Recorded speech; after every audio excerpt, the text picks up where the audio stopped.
Greetings, Presentation Parishioners. Blessings on this Friday. Hope you've had a great week, enjoying this nice fall weather. We had a good week of weather. Hope you've been finding ways to encounter joy as we live out our parish theme and find ways to share the joy of our faith.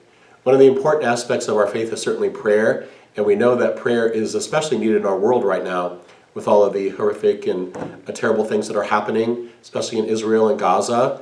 We know that we should never condone terrorism. Those were terrorist attacks upon Israel, but we also want to pray for the best interest of all the people who are involved in their safety and their health. So we need prayers for both the Palestinians and the Israelis. We need to find some peace in the midst of all of that and ways that people can work together to move forward. But certainly on our end, it's hard to understand all that's happening, but one of the things we can all do is pray. So let's continue to pray for that gift of peace among all people throughout our world.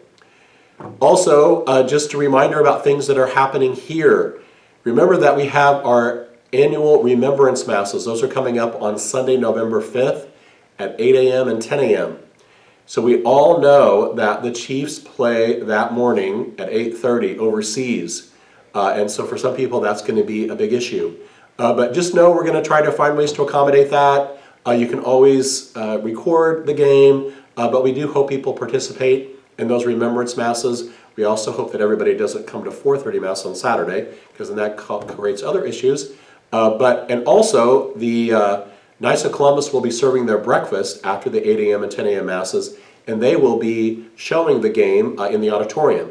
So if you come to 8, then you're done by 9, you go to breakfast, you can watch some of the game, halftime, go home, watch the rest of it. If you come to 10, you can watch some of it before you come, and then you're going to catch up on the end of the game if you go to the breakfast afterwards. So we're going to find ways to accommodate that, but we do hope people participate, especially if you've lost a loved one in this past year, even though those that weren't just buried from here, but if you've lost a loved one in your family this past year, feel free to contact the parish office if you haven't yet done so, to be included in our candle procession of those masses.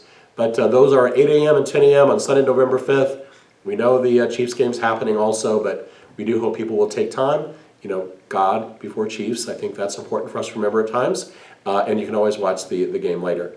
All right. Also, just hopefully everybody's realizing some of the things that are happening when you come to church this weekend.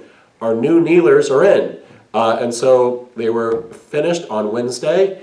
So we're blessed that has actually happened now. So hopefully you can check out those new kneelers when you come to Mass this weekend. And hopefully also you notice the new signboard, the electronic signboard that is outside on Murray Road. So it looks beautiful. That turned out well. I've already gotten compliments from people sending messages about that. But I think you'll notice that as you come to church this weekend too. And then there's a separate one up by the school building that pertains specifically to school. So those things continue to happen. Also, this is a celebrating stewardship weekend. So, come ready to have a little fellowship after Mass, but also to learn a little bit about some of our ministries. Also, one of the important things you can do is support our youth from our parish who are attending the National Catholic Youth Conference in November. So you can buy some stock in youth, so they'll be there after the Masses too, to support them on their journey. It's a great way to support those who are the young of our church and allow them to know that they are supported by our community. But lots of great things happening. Go out and live your faith with joy, and remember to especially be rooted in prayer as we pray for all those situations around our world. God bless you. Amen.